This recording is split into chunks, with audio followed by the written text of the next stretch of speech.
சூப்பரான டேஸ்ட்டில் வெள்ளை சுண்டல் குழம்பு எப்படி செய்கிறதுன்னு பார்க்கலாம். அதுக்கு நான் வந்து 1 கப் அளவு வெள்ளை சுண்டலை நைட்டே நான் ஊற வச்சுட்டேன்.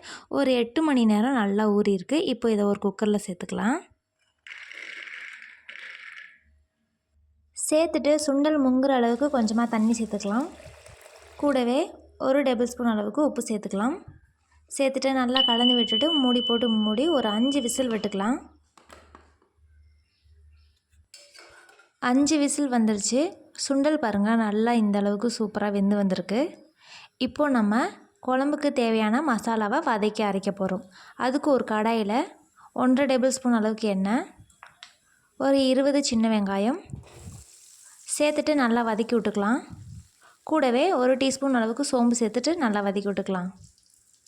இப்போது இந்த குழம்புக்கு 2 மீடியம் சைஸ் தக்காளியை கட் பண்ணி வச்சுருக்கேன், அதை சேர்த்துக்கலாம்.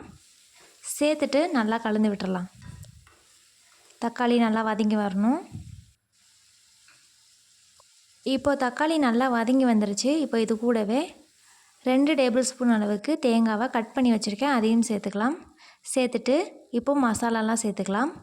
1 டேபிள் ஸ்பூன் வீட்டில் அரைச்ச குழம்பு மிளகாய்த்தூள், 1 டீஸ்பூன் தனி மிளகாய்த்தூள், 1 டீஸ்பூன் மல்லித்தூள், இது எல்லாத்தையுமே சேர்த்துட்டு அடுப்பை சிம்மில் வச்சுட்டு நல்லா கலந்து விட்டுறலாம். நல்லா கலந்து விட்டதுக்கப்புறமா இதை இறக்கி நல்லா ஆற வச்சுட்டு ஒரு மிக்ஸி ஜாரில் மாற்றிட்டு அது கூட கொஞ்சம் தண்ணி சேர்த்துட்டு வேக வச்ச கொண்டக்கடலையில் ஒரு 6 சேர்த்துக்கலாம். இது சேர்க்குறப்ப குழம்பு நல்லா திக்காக வரும். இப்போ இதை நல்லா ஒரு ஃபைன் பேஸ்ட்டாக அரைச்சி எடுத்துக்கலாம். இப்போது சூப்பராக அரைச்சி எடுத்தாச்சு. இப்போ குழம்பு தாளிக்க ஆரம்பிச்சிடலாம். அதுக்கு ஒரு கடாயில் கொஞ்சமாக எண்ணெய், கூடவே கடுகு உளுந்தம் பருப்பு,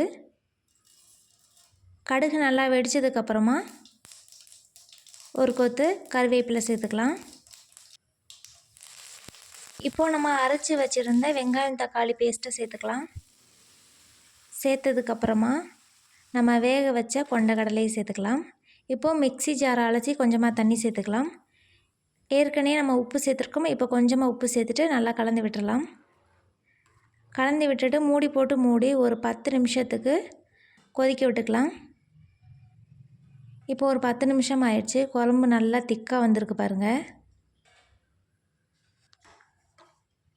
அவ்வளோதான், சூப்பரான கொண்டக்கடலை குழம்பு தயாராகிடுச்சு. நீங்கள் இதை இட்லி, தோசை எல்லாத்துக்குமே வச்சு சாப்பிடலாம். ரொம்ப நல்லாயிருக்கும். கண்டிப்பாக ட்ரை பண்ணுங்கள்.